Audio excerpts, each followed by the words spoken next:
Olá, pessoal. Bom dia, boa tarde. Como sempre, ao meio-dia é bom dia e boa tarde. Tá? Desculpe um pequeno atraso. Tá? Vamos aguardar aqui um pouquinho que o pessoal tá entrando. Tá? Só um pouquinho. Dá mais uma guardadinha que o pessoal tá chegando na sala aqui, na sala de vídeo. Tá? Tudo bem? Então, pessoal, na quinta-feira, né? Na quinta-feira nós conversamos, né, a respeito de estimulação magnética transcraniana, né? Passamos algumas coisas assim interessantes a respeito de estimulação magnética transcraniana. Né? E aí eu iria fazer essa nova live na manhã, no domingo, né? Mas como amanhã é o Dia das Mães, né? Onde nós celebramos aí, né, o dia das nossas mães, tanto aquelas que já descansaram, quanto aquelas que ainda continuam aqui, né? O dia das mães, ou da mãe dos nossos filhos, né? Então, não achei que seria uma data apropriada para falar de outra coisa, a não ser, né, desse dia tão belo que é o Dia das Mães, né? Mas hoje, né? Então eu resolvi fazer uma live um dia antes. Por quê? Porque na live passada, quando eu coloquei o anúncio dessa live de hoje, eu coloquei uma pergunta, né? A respeito do que vocês gostariam de conversar, a respeito o que vocês gostariam de saber, tá? E eu imaginei uma série de coisas, né? Mas não imaginei que tivesse monopolizado tanto o conteúdo da live anterior, né? Do vídeo anterior. Né? É, é, esse conteúdo que foi falado da outra vez a respeito de estimulação magnética, é claro que quando se falou, né? Se falou também a respeito da psicoterapia, né? Se falou a respeito da medicação, porque tudo isso se relacionou com a estimulação magnética. E as pessoas encheram de perguntas assim, né? A respeito de, na realidade, que parece, eu não devo ter me explicado bem, peço desculpas se foi o caso, né? Deixa eu baixar o telefone, gente, para não dar problema. Isso, desculpem. Então, as dúvidas que ficarem assim: quando fazer psicoterapia? Quando, né, tomar medicação psiquiátrica? E quando fazer a estimulação magnética? Tá? Então, eu vou ter que me reportar a uma coisa que eu falei da outra vez. Tá? Primeiro, vocês precisam entender bem, que quando nós estamos com problemas emocionais, quando nós adoecemos emocionalmente, quando nós adoecemos, quando a nossa psique adoece, tá? Nós adoecemos em 3 níveis, tá? Ou nós podemos adoecer em 3 níveis. Nós podemos adoecer, tá? Bioquimicamente, ou seja, nós podemos ter alterações no nosso metabolismo, né, que envolve as substâncias que fazem toda a parte dinâmica metabólica do nosso cérebro, né? Nós podemos adoecer, essas substâncias podem entrar numa situação de descompensação, algumas funções psíquicas, né, nessas rotas metabólicas dessas substâncias, né, podem não funcionar adequadamente, né, alguma alguma situação relativa à recaptação de uma ou de outra substância, né? A quantidade existente de uma ou de outra substância, ao transporte do trato digestivo até o cérebro, do princípio ativo de uma ou de outra substância, né?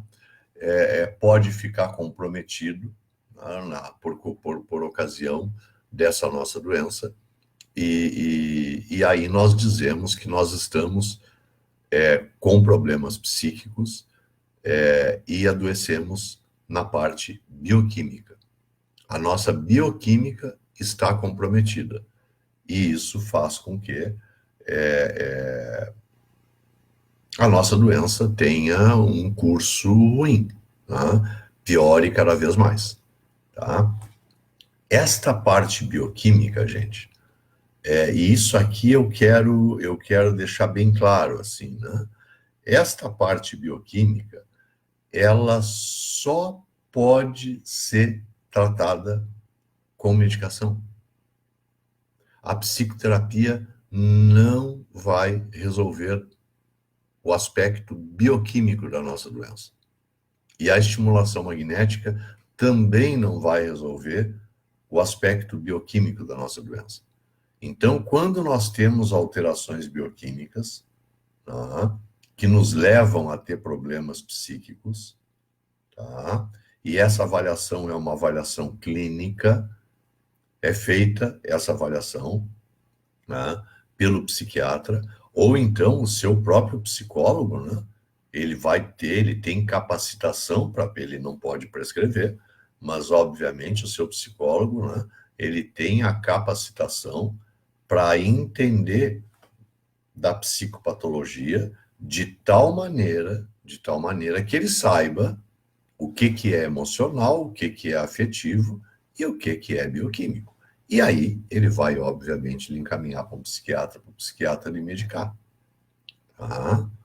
Essa avaliação pode ser feita pelo psiquiatra e essa avaliação também pode ser feita pelo neurologista, assim como em alguns casos, quando a pessoa gosta mais de ler, se informa melhor, os profissionais de outras especialidades também podem fazer essa avaliação, sim.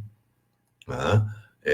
Por exemplo, um cardiologista, quando a pessoa chega no cardiologista, né, reclamando de dor no peito, falta de ar, né, dor abdominal, né, dormência no braço, né, seja direito, seja esquerdo, né, o cardiologista, obviamente, né, vai fazer o exame físico, vai pedir alguns exames, mas no final dessa avaliação dele, ele vai poder saber se trata de um problema, de alguma cardiopatia, ou então, por exemplo, se trata de um distúrbio de ansiedade, como, por exemplo, o transtorno de pânico, que os sintomas, muitas vezes, se assemelham muito aos sintomas de quem está tendo um infarto. É muito comum, né? E vocês devem conhecer situações das mais diversas possíveis, né? Das pessoas irem para na emergência de um hospital, de um centro cardiológico, porque estavam com dor no peito, estavam com dispneia, estavam com dificuldade de respirar, né? Com dor no peito, com uma sensação ruim, né? na gástrica, né? E tinham certeza que estavam infartando. Né? E foram para uma emergência e chegaram na emergência e fizeram um eletro, que é de praxe, né? Fizeram a dosagem das enzimas, que também é a primeira coisa que fazem, né? E quando chegou o resultado dos exames, o que acontece? O médico de plantão prescreve um diazepam e manda a pessoa para casa. Né? Se a pessoa tem sorte de pegar um médico que tenha tempo, que não está sobrecarregado e que tenha paciência, né, que nem todos fazem isso, né, ele vai explicar para a pessoa, olha, você, em termos cardiológicos, está bem, né, podemos até investigar melhor, né? Esses seus sintomas são psicossomáticos, tá? Ou seja, são sintomas emocionais que estão se manifestando fisicamente, né? E isso, por exemplo, é condizente com transtorno de ansiedade. Possivelmente você está tendo uma crise de pânico. Então, eu lhe receitei por exemplo, um diazepam na veia, tal, alguma coisa assim, né? E estou lhe mandando para casa e, assim que possível, você procure alguém da área da saúde, um psicólogo, um psiquiatra, né? Para que ele lhe avalie e você dê prosseguimento a um tratamento que você precisa. Um bom cardiologista faria isso, né? Então, aqueles cardiologistas que na emergência pura e simplesmente receitam um ansiolítico injetável e mandam o paciente embora sem dizer nada, me desculpem, mas eles não estão sendo bons médicos. Eles não estão sendo bons cardiologistas. Eles não estão tendo uma boa relação médico-paciente. Tá? Porque eles poderiam, se não tem tempo, pelo menos, orientar a enfermagem, né, que antes do paciente ter a alta e ir para casa, já medicado, que a enfermeira, então, desse a notícia: olha, o doutor mandou lhe avisar que você está bem em termos cardíacos, né, que seria bom, você está medicado, esses sintomas devem passar, mas depois a tendência é que retornem, então você deve procurar alguém da área da saúde, um psicólogo, um psiquiatra, né, para lhe avaliar melhor, porque você está tendo uma crise de ansiedade, possivelmente um transtorno, uma crise de pânico. Né? Esse seria o certo. Isso pode ser passado para o paciente, né, quando ele vai numa emergência, tanto pelo médico que atendeu, quanto por qualquer outro residente, quanto também pela enfermeira. Agora, o que não pode é pura e simplesmente medicar o paciente, mandar ele embora e o paciente não sabe. Essa dor no peito que ele teve foi isso, foi aquilo outro. Por quê? Porque amanhã ou depois, né, se porventura realmente é uma crise de pânico, um transtorno que é decorrente de um transtorno de ansiedade, amanhã ou depois ele vai estar de novo no hospital pelo mesmo motivo, né, fazendo lá uma outra medicação na veia para apagar um incêndio, um ansiolítico, né, e vai ser mandado embora e não trata nunca o seu problema. E cada vez o problema piora mais. Né? Então, voltando, né, para o que estava falando inicialmente, né, esse tipo de coisa, né, é tratada, essa parte bioquímica é tratada com medicamento. Tá? Não tem outro jeito, tá, gente? Não tem outro jeito. Aí, para as pessoas que têm me acompanhado, vocês podem estar dizendo assim: pô, esse cara é hipócrita, né? Ele tá tratando um câncer de laringe, né? Que é um problema que eu tenho, né?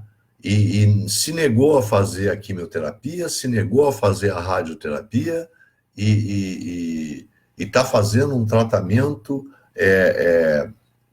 com uma série de outros procedimentos. Olha, esse tipo de coisa, isso foi uma coisa diferente, foi uma opção minha, né, que eu assumi os riscos dessa opção, né, e eu diria que também na área emocional, né, na área da saúde mental, talvez, para muitas coisas, existam caminhos alternativos. O problema é se você vai se dispor a seguir esses caminhos alternativos. Né? Vamos colocar assim: você chega numa situação onde você tem um quadro depressivo muito intenso, tá? Ou então um transtorno de ansiedade violento, tá? Ou até mesmo um quadro mais grave, um quadro psicótico, ou se você tem um transtorno afetivo bipolar. São todos quadros aonde a pessoa bioquimicamente está doente, tá? Se ela se dispuser, né? Se ela conseguir fazer, né? Se ela ainda consegue ter, né, disciplina, né?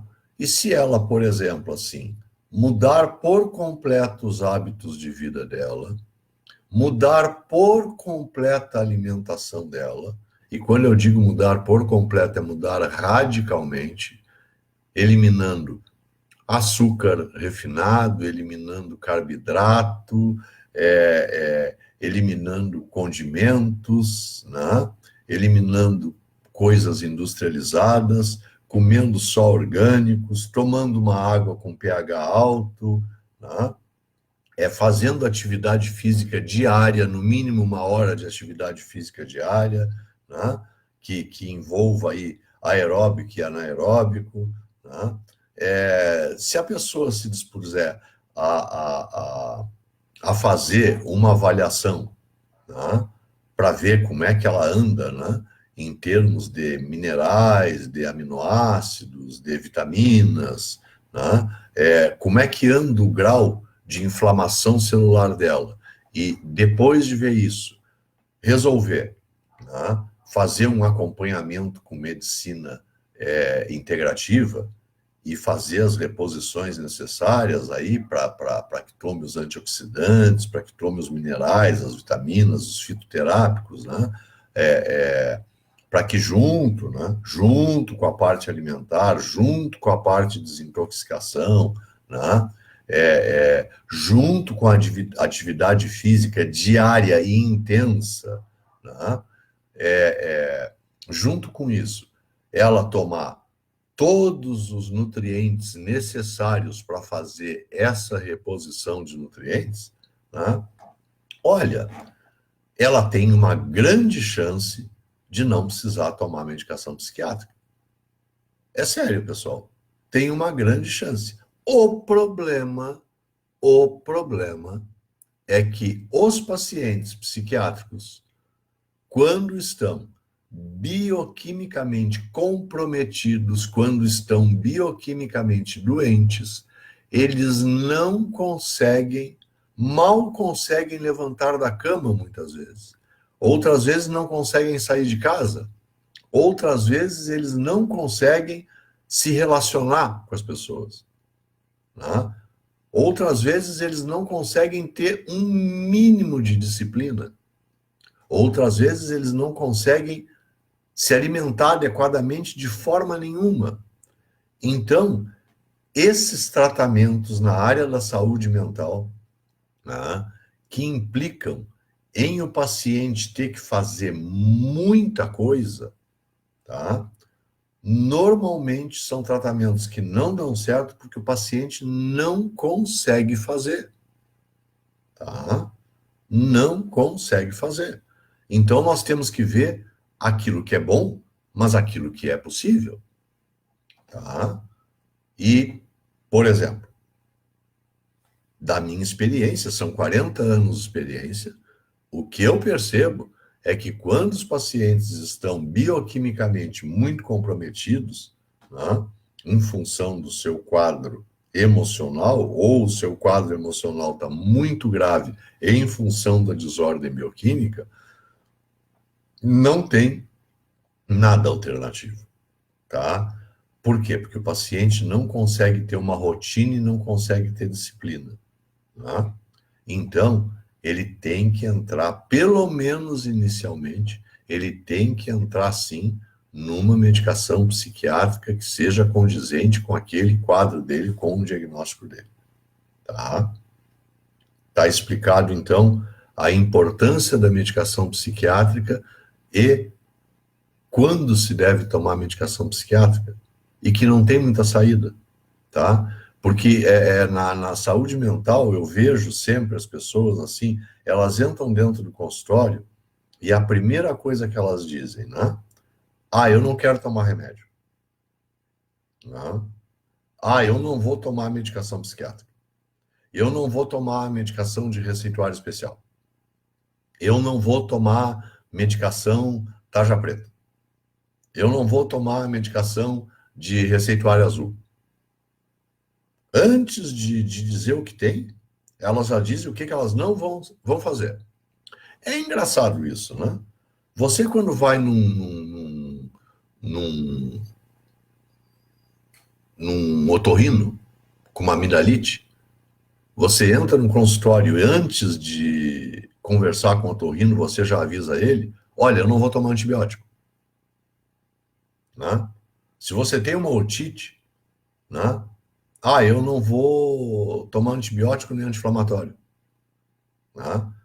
Se você tem uma fratura, quando você chega na emergência, lá no pronto-socorro, seja lá o quê, né? Você avisa o médico assim, olha, se tiver que botar pino, eu não vou botar pino. Né? Se tiver que fazer cirurgia, eu não vou fazer cirurgia. Pois é, ninguém faz isso, né? Ninguém faz isso. Ninguém chega num gastro, né? Numa situação grave e que necessite de cirurgia e diz para o gastro assim, doutor, eu estou sentindo isso, isso, isso, mas se tiver que operar, eu não vou operar. Né? Agora, na área da saúde mental, isso é comum. As pessoas já chegam no profissional, tá? Ditando regras do que vão fazer e do que não vão fazer, tá? Quer dizer, nesse momento, 50%, 60% do tratamento já está dando errado. Já é garantia de não funcionar. Quando a pessoa entra no consultório do profissional resistente, né, a garantia é de que o tratamento não vai funcionar. Se ela já entra dizendo que, independente do que ela tenha, remédio ela não vai tomar. Ou então, se ela já entra dizendo que, independente do que ela tenha, vir aqui 1 ou 2 vezes por semana para fazer psicoterapia, eu não vou vir. Né? O que significa? O médico não faz milagre, o psicólogo não faz milagre, o neurologista não faz milagre. Eles têm que fazer aquilo que é necessário para tratar da doença. Né? E não é o paciente que escolhe. Né? Claro, a escolha no final é do paciente. Né? Mas não é o paciente que determina, que eu usei mal o termo, não é o paciente que determina o que deve ser feito.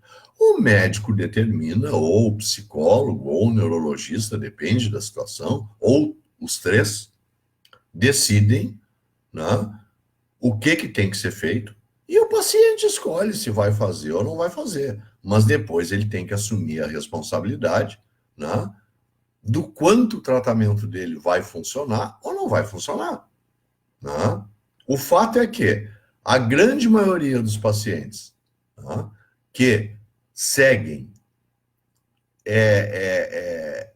direitinho, né, seguem de forma irrestrita a orientação do profissional que as cuida, ou dos profissionais que as cuidam, né, esse paciente vai melhorar.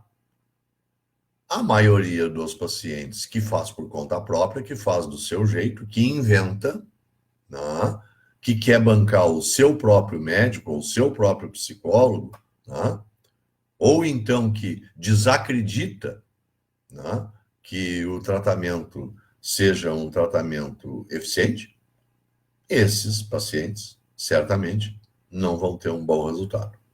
Tá? Então está explicada a parte bioquímica, né? Eventualmente, além da parte bioquímica, né, nós também, e é na maioria dos casos, não é tão eventualmente não, na maioria dos casos, nós também adoecemos emocionalmente e afetivamente, tá? E quando isso acontece, gente, não tem remédio que dê conta. Não adianta só tomar medicação. Quando isso acontece, tá? Tem que fazer psicoterapia associada à medicação.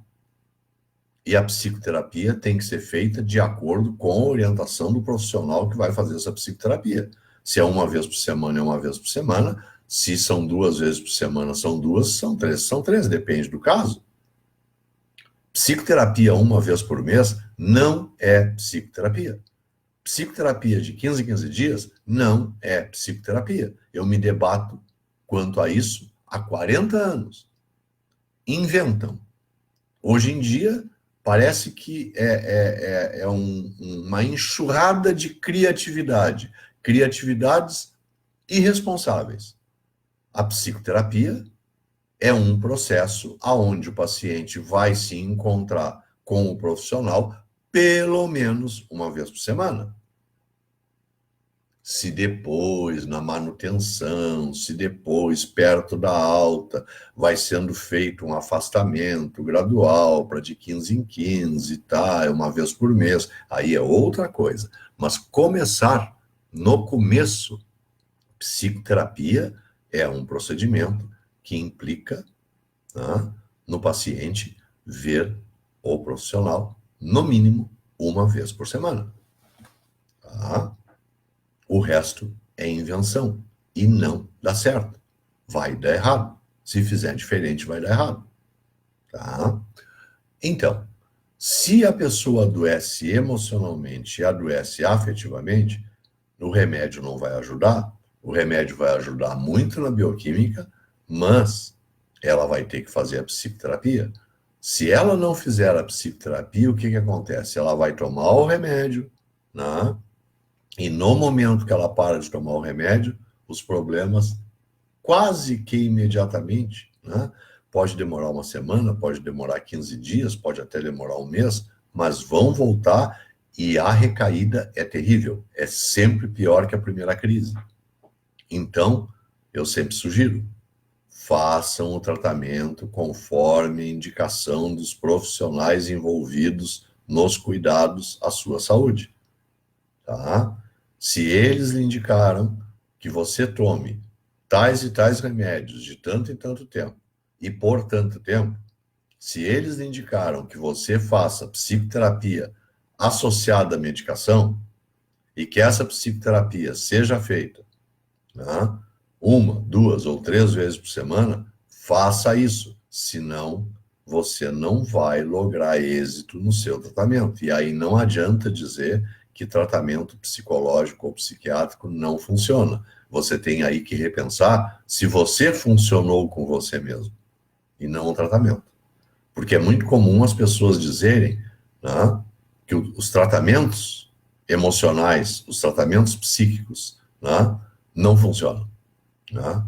Mas elas nunca fazem uma avaliação se elas realmente fazem os tratamentos conforme eles foram indicados. Né? É simples. Siga a orientação do profissional, tá bom? Então, se nós, além do comprometimento bioquímico, e normalmente também temos o comprometimento do nosso emocional e do nosso afetivo, tem que fazer a psicoterapia concomitantemente, tá? Mais recentemente, como eu tinha falado da outra vez, desde 1995, fora do Brasil, e desde 2012 no Brasil, né, é sabido pela comunidade científica, é sabido na academia, né, que nós também adoecemos a parte neuropsíquica. O que é adoecer a parte neuropsíquica?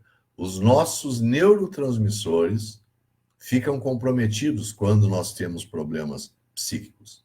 Né? Eles se desorganizam, né? E eles fazem sinapses de péssima qualidade. E com isso, mesmo que a pessoa faça a psicoterapia, mesmo que a pessoa tome a medicação, tá? Muitas vezes não é o suficiente. Aí ela vai ter que fazer a estimulação magnética transcraniana para reorganizar esses neurotransmissores, tá? Para que as outras coisas também tenham êxito.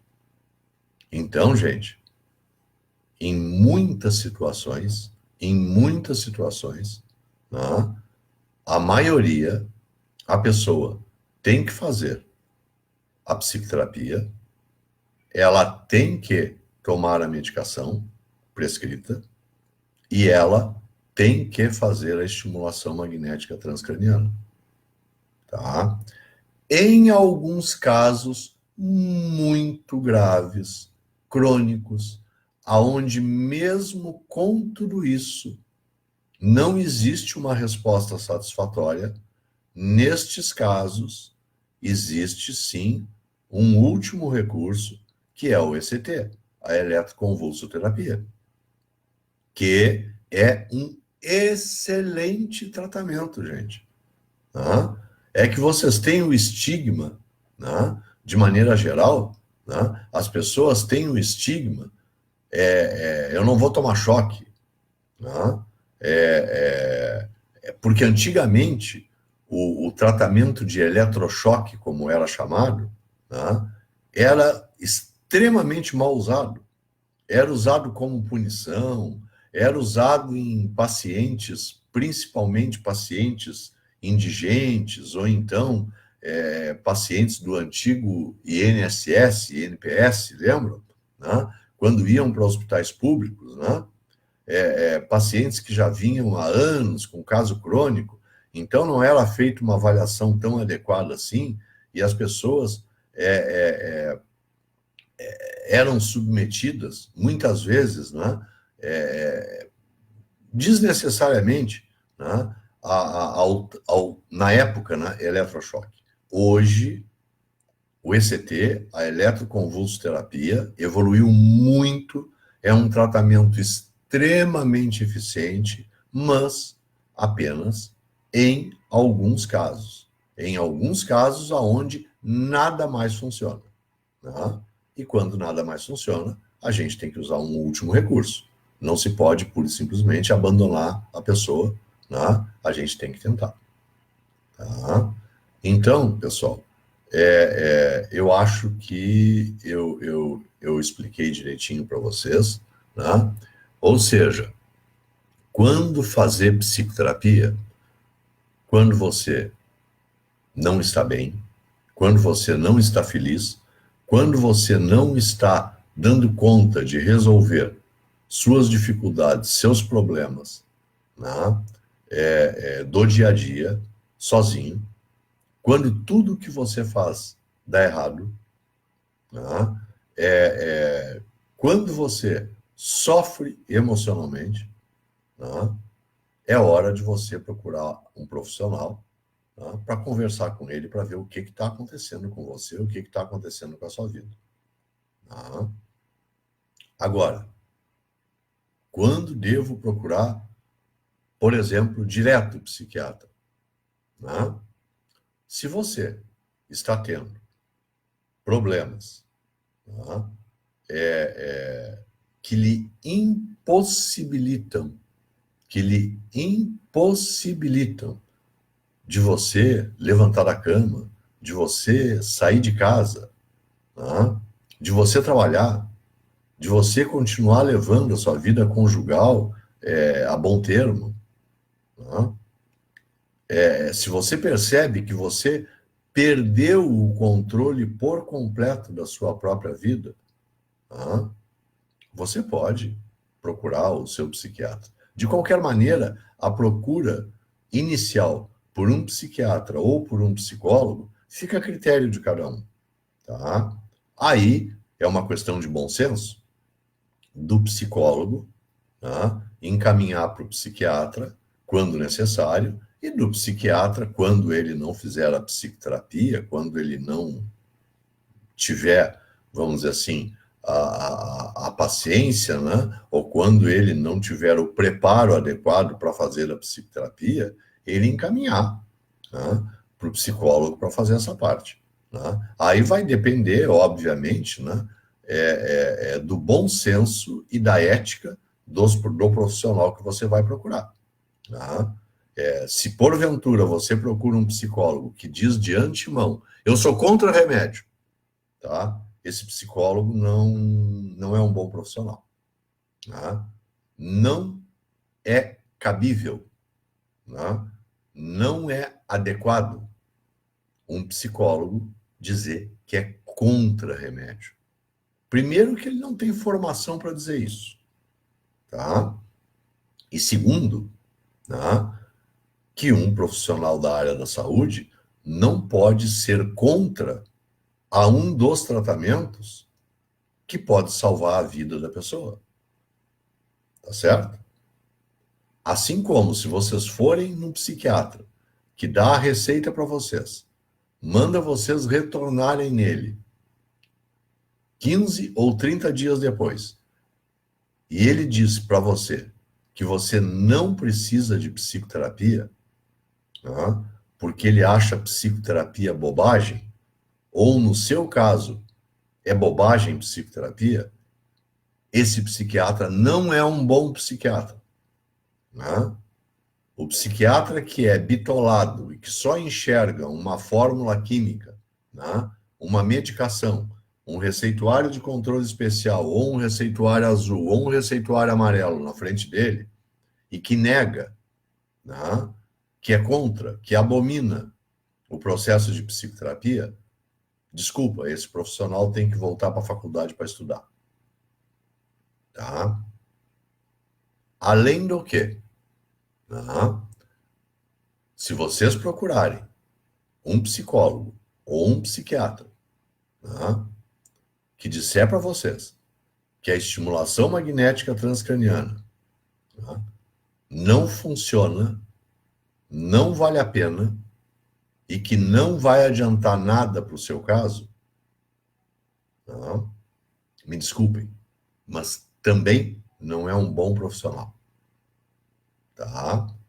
Porque, no mínimo, ele está falando de algo que ele não tem o conhecimento, né, e está dizendo uma grande asneira, ou então, né, ele está falando de algo que ele tem algum conhecimento e por outros motivos quaisquer, né, ele está detonando, né, uma outra possibilidade que você tem de tratamento para associar a psicoterapia e a medicação.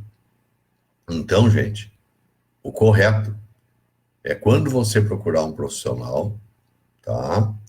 Você, de antemão, na hora da sua avaliação, você saber se esse profissional é aberto a tudo aquilo que você, porventura, pode precisar. Se esse profissional tem um conhecimento mínimo de tudo aquilo que você pode precisar. Tá? E hoje, em termos de tratamento na área de saúde mental, tá? O que nós temos à disposição é exatamente isso, gente. Primeiro lugar, a psicoterapia. Segundo lugar, a psicofarmacologia, que é a medicação.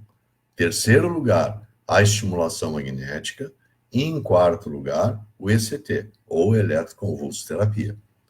Essas 4 opções, né, que na chamada aí da live eu nem coloquei o ECT, tá? Eu estou falando aqui só para ilustrar.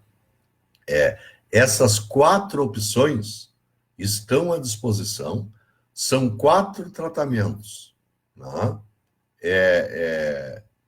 que qualquer pessoa, dependendo da doença que tenha, pode vir a precisar, né, e que todos os profissionais da área da saúde deveriam ter um mínimo de conhecimento a respeito de tudo isso, para que possa fazer a indicação certa para o seu paciente.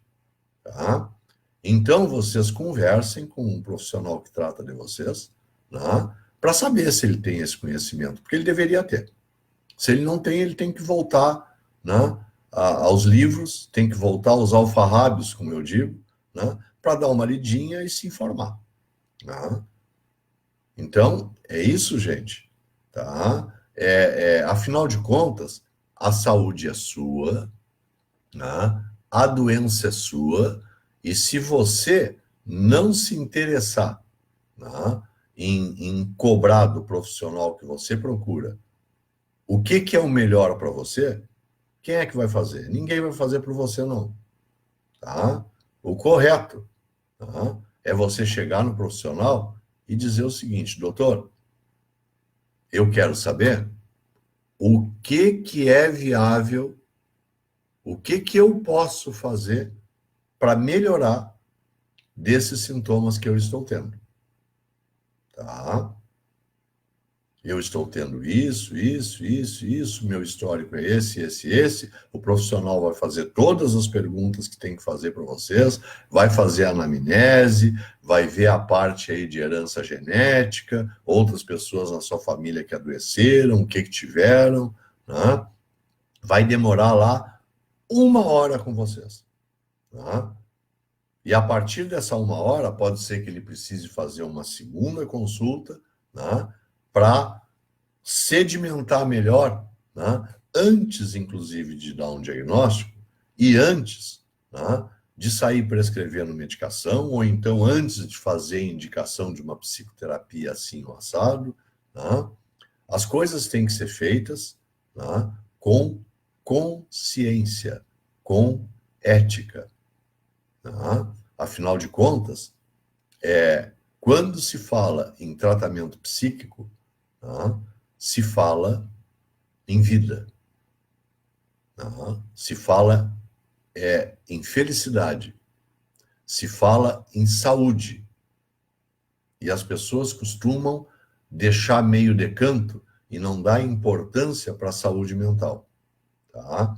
E esquecem que, sem ter uma boa saúde mental, né, a parte física não vai funcionar legal. Tá? A parte física não vai funcionar bem. Se você estiver emocionalmente comprometido, você vai ter uma série de doenças orgânicas, físicas, em decorrência disso. Então, cuidem da sua cabeça, cuidem dos seus afetos, cuidem das suas emoções, tá? Cuidem da sua psique, né? Cuidem da sua alma, cuidem dos seus sentimentos, e quando alguma coisa nesse nível não andar legal, né, procurem um profissional, gente.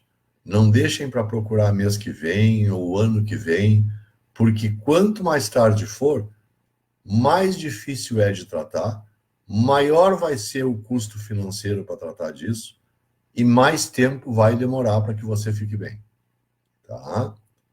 Então, repito, hoje, se você não está legal, você tem esses recursos à sua disposição. Psicoterapia, psicofarmacologia, estimulação magnética transcraniana e, em casos mais graves, aonde tudo falhou, eletroconvulsoterapia. Tá? Os recursos são muitos, tá? Os profissionais também são muitos, tá? E normalmente os profissionais são excelentes, mas como em todas as áreas, como em todas as profissões, tem os que não são. Tá? Então preste bem atenção naquilo que vão indicar para você. Tá certo? É isso, gente.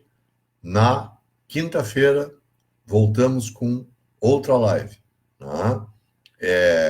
Se vocês tiverem algum assunto que seja de sua preferência, é só mandar mensagem para que a gente corre atrás e esclarece para vocês, tá bom? Agradeço a participação de todos, tá? Agradeço o envolvimento de todos e agradeço todos estarem prestigiando as nossas lives. Continuamos aí com uma média, né, entre 12 e 14 mil visualizações em cada live que a gente faz. Tá legal, tá bom, estamos satisfeitos. Até quinta-feira, gente. Um abraço, um beijo, até a próxima. Tchau, tchau.